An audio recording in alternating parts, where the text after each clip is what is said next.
mofinaina isan'andro atolotry ny mpitandrina rakotina valina maoly.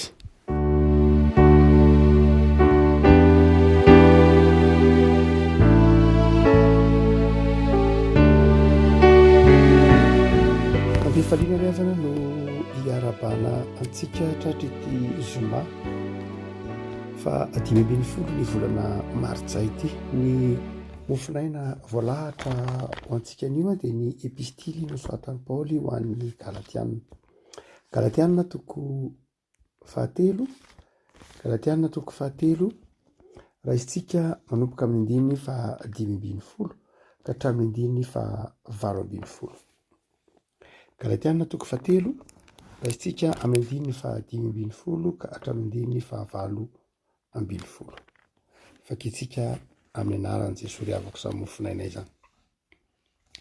Ry rahalahy, miteny araka ny fanaon'ny olona na dia ny fanekena ataon'ny olona ihany aza. Rehefa vita mafy dia tsy fanao ny manatsoaka na manampy izany. Ary tamin'ny Abrahama sy ny taranany no nilazana ny teny fikasana. Tsy lazainy hoe aroan'ny taranaka toy ny milaza ny maro, fa toy ny milaza ny anankiray aroan'ny taranaka ao, dia Kristy izany. Ary izao no lazaiko, ny fanekena izay nataon'Andriamanitra mafy fahiny dia tsy tsoahan'ny lalàna izay vao natao 300 taona takeo aoriana, ahafoana ny teny fikasana. Fa raha avy amin'ny lalàna ny lova dia tsy avy amin'ny teny fikasana intsony, nefa tamin'ny Abrahama dia teny fikasana no nanomezan'Andriamanitra azy. Ray masino, manamasinana ny fahamarinana, ny teninao ny fahamarinana. Amen. Ity Galatiana toko fahatelo ity moa dia miresaka manokana ny mahambony na ny mahalehibe ny teny fikasana nataon'Andriamanitra tamin'ny Abrahama noho ny lalàna.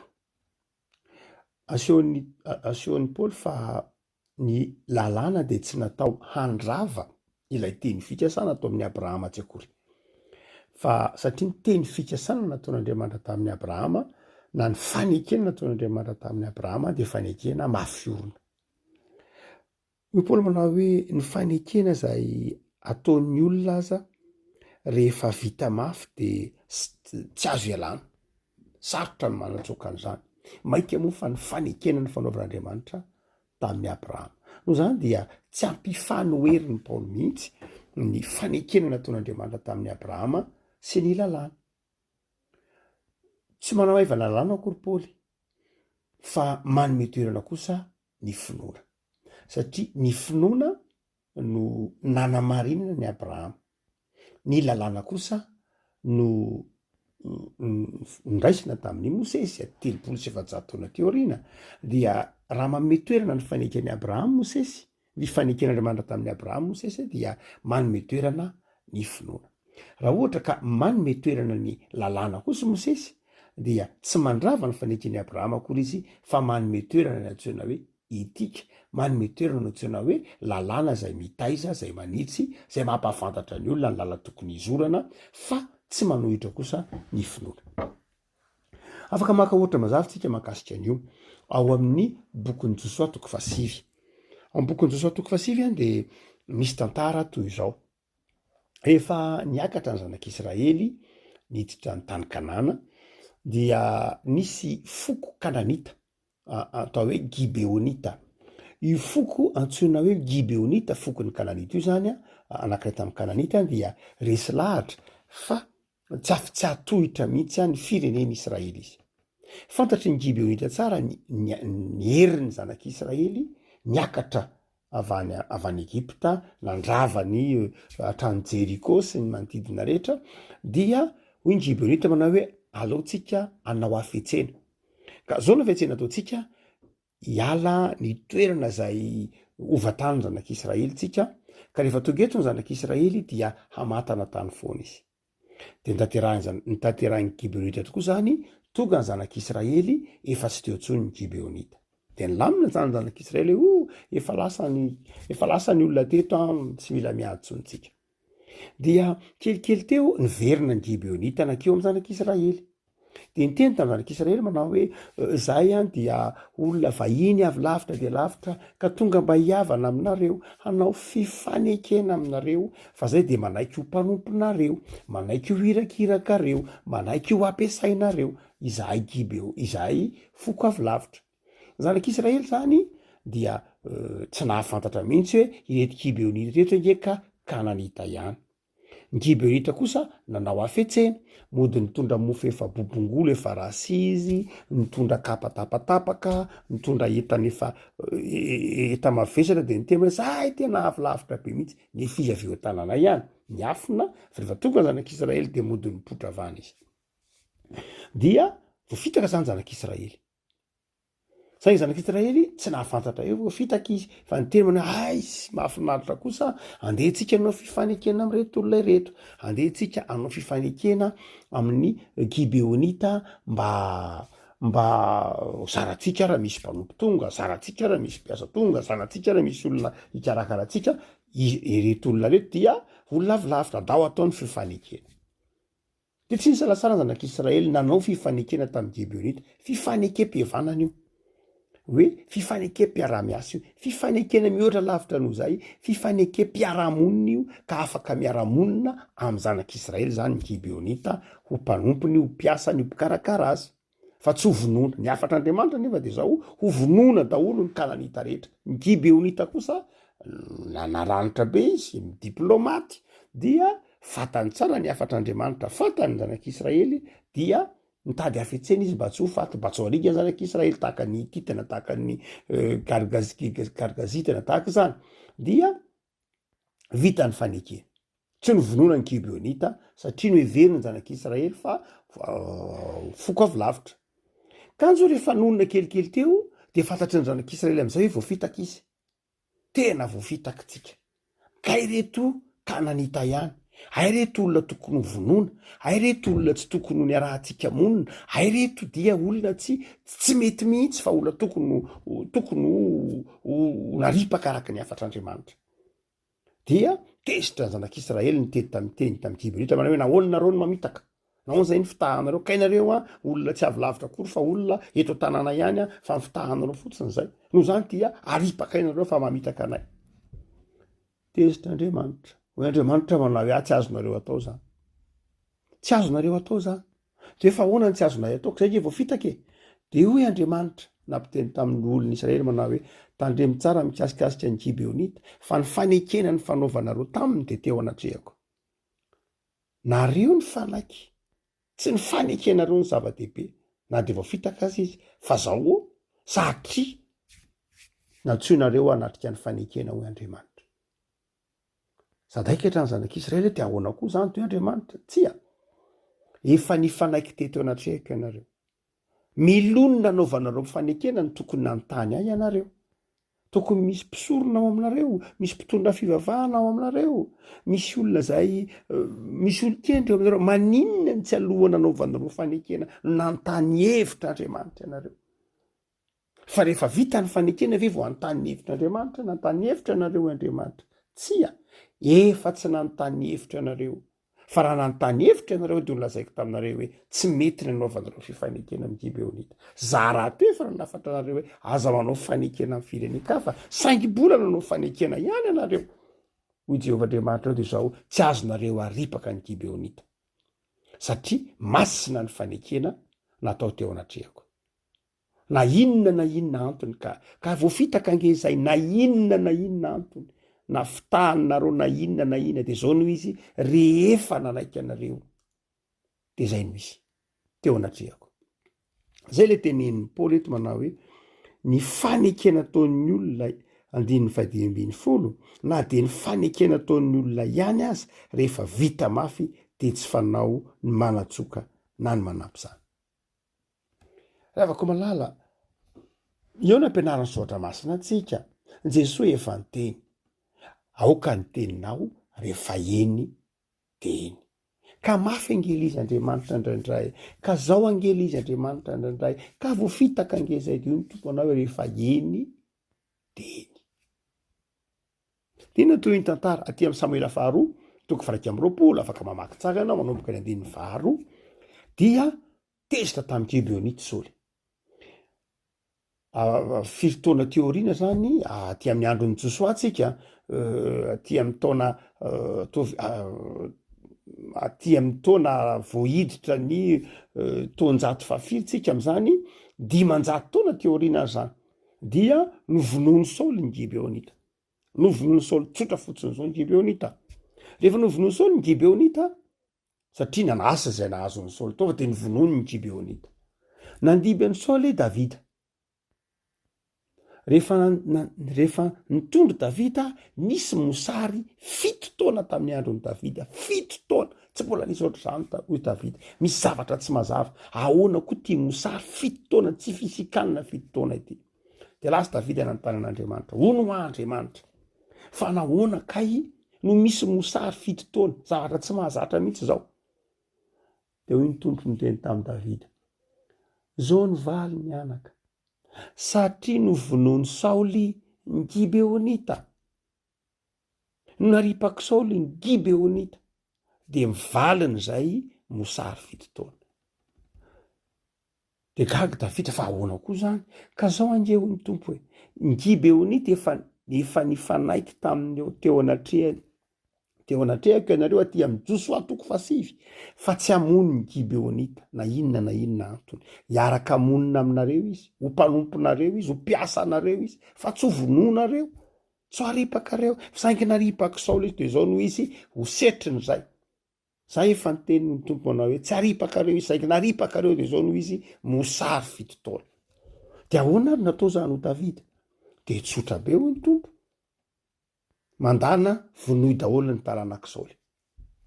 Mpanjaka Samuela faharoa toko faha 20. Andana vonoy ny taranaka Saoly.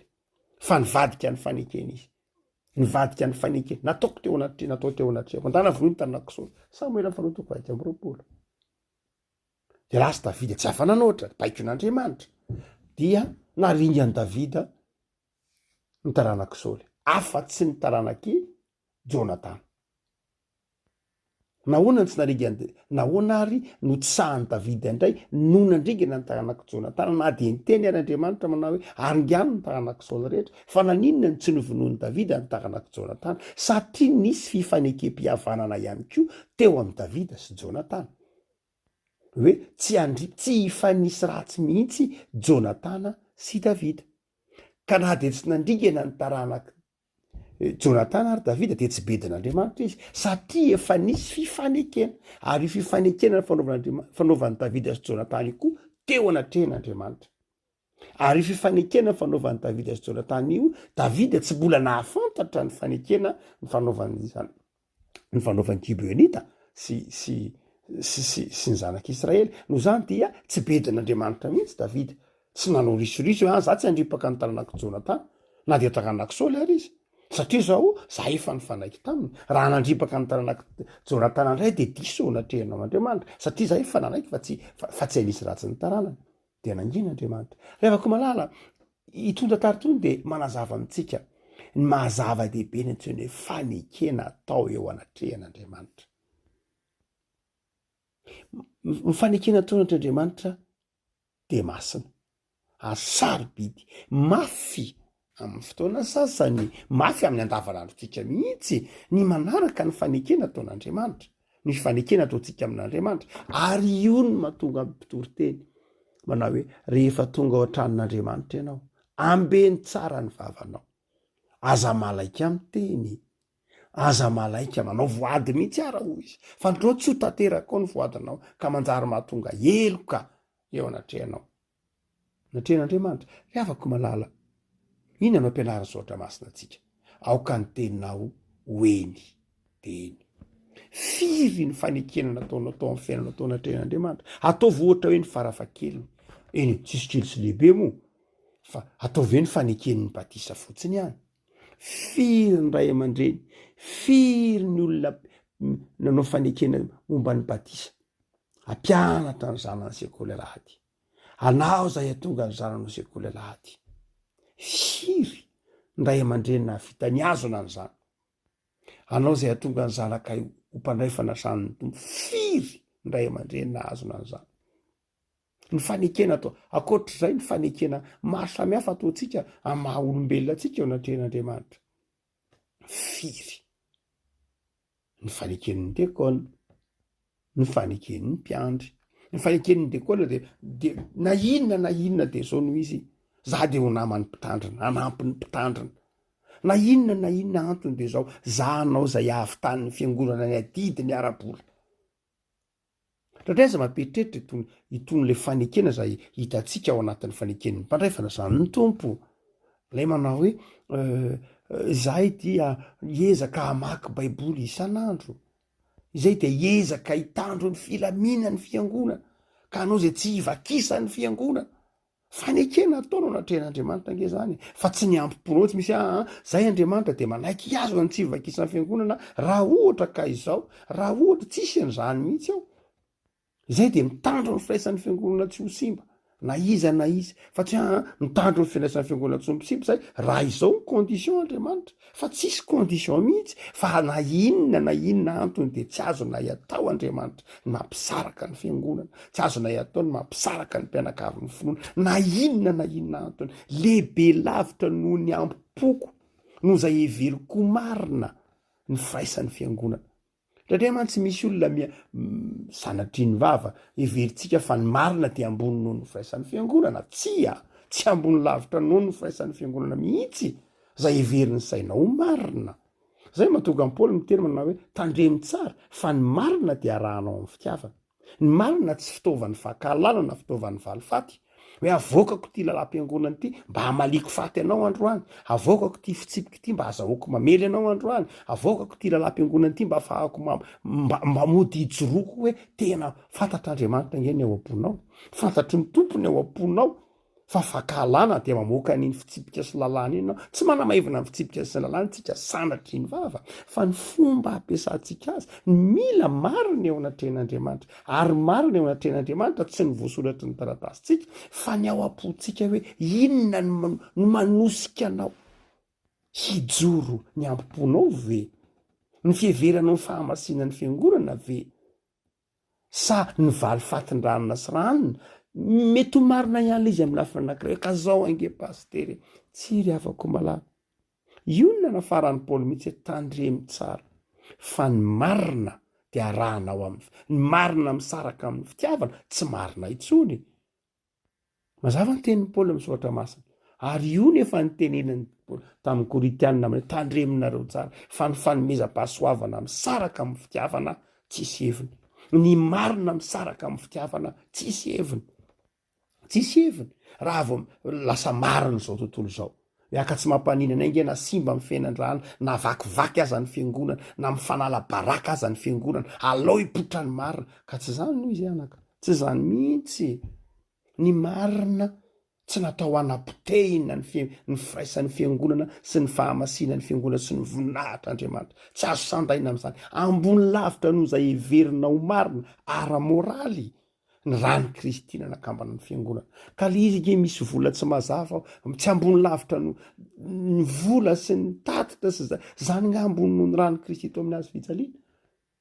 le afako malala ho tsika manao hoe aiza lay fanekena tsarono ny kristianina fe reo karazam-panekena natao teo anatrehan'Andriamanitra de gaga ve isika raha ohatra ka misy misary ndraindray ao anatin'ny fiangonana misy fotoana mandalo tsy fampina ilay fiangonana misy fotoana ilay fiangonana tsy mandroso tsara ny asa ngazana ny fiainam-panahy ngazana mosary tahaka ny hitantsika eo amin'ny Samuela faharoa toko 20 nahoana satria misy fanekena izay tsy najaintsika eo anatrehan'Andriamanitra afako malala zava-dehibe ny fanekena atao anatrehan'Andriamanitra alaza mieritreritra hoe tsy tadidin'Andriamanitra iny diska durantsika na telefonina kelytsika kely varavetikely atonina ao anaty paosy io ary mahatadidy teny firy etsy firy tapitry ka maika avao zao logiciel any an-danitra zao zay ny azo ilazana azy zao ordinateur be any an-danitra zao fisainan'andriamanitra ve tsy atadidy tadidiny mihitsy tokoa moa de tadidin'andriamanitra ary zay tokony hibebahantsika ry havako ary de zay no natonga amin'ny Paoly ny teny manao hoe sofa teo ny fanekeny Abrahama fa raha ny fanekena araka ny lalàna fotsiny de tsy misy marina na iray ary fa soteo ny fanekeny Abrahama izay mamerina atsika ho ambany fahasoavana, mamerina atsika ho amban'ny finoana ka manao hoe tompo misy tsy tanteraka le fanekena. Miezaka izahay mamelany elokay, mamindrafo aminay, ampianaritra iazona le fanekena. Saingy le fanekena izay napana ny tianao izoranay. Ravako sofa teo Jesoa. Sofa teo Jesoa nanatanteraka ny fanekena rehetra, le fanekempihavanana vaovao, le faneken'ny fahasoavana. Manoloana zany ary de inona no afatra ho anao? Tadidio ny fanekena nataonao tran'Andriamanitra. Azony reny. Ara sanatria tsapanao fa tsy voazonao de mibeba. Mibeba amin'Andriamanitra mba ho avaozony eo amin'ny Kristy indray. Lay fanekena vaovao. Nisy tsy tanteraka tokoa reto tompo. Nisy tsy vitako tokoa reto tompo. Havaozy. Ande havaozy zany fanekena zany. Miezama tanteraka zany ao amin'ny tompo. Ifonony tsy tanteraka. Ezao zay tokony mbola tanterahana. Andriamanitra fitiavan'Andriamanitra. Ary Andriamanitra te hitay atsika. Andriamanitra te amela heloko atsika. Andriamanitra te omba atsika. Ary ny fanekena ataontsika n'Andriamanitra dia faneken'ny fitiavana. Zany dravako malala ataovy zava-dehibe ary ny finoana sy ny fahatokiana ny tompo. Aminao anefa entanan'i Jesosy ny fifaliana. Ivavaka sika. Tompo amin'izao zay. Fa Andriamanitra masina sy Andriamanitra tsara ianao. Andriamanitra mitahiry ny fanoloran-tenanay. Andriamanitra sari-piaro amin'ny fahamasinanao. Tsy azo vazovaziana. Nefa Andriamanitra fahasoavana sy be indra fo. Mamindrafo aminay tompo raha toa ka tsy efanay miazona ny fanekena izay ataonay eo anatrehanao. Indray aza heverinay anay reny fanekena reny. Ka dia izay tianay no heverinay ho marina amin'ny fanekena.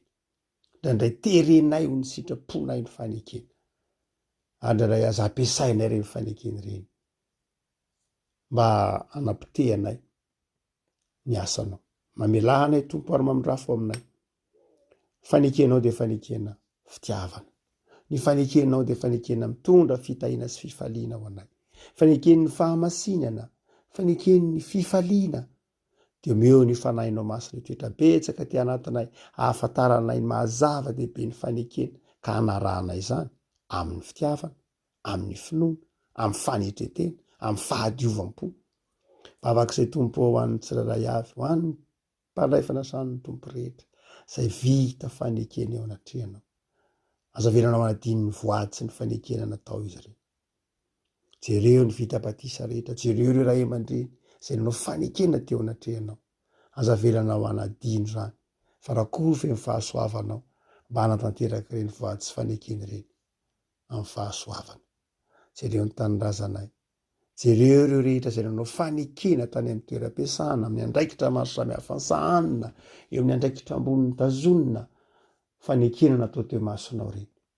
Dia manapiry mba hahafahanay miazona reny fanekena reny, satria fantatra efa sari-piaro amin'izay voady natao teo anatrehanao reny. Dia omeo anay ny herin'ny fahasoavana, hahafahanay manatanteraka izany amin'ny sitraponao. Misaotra Jesoa. Amen.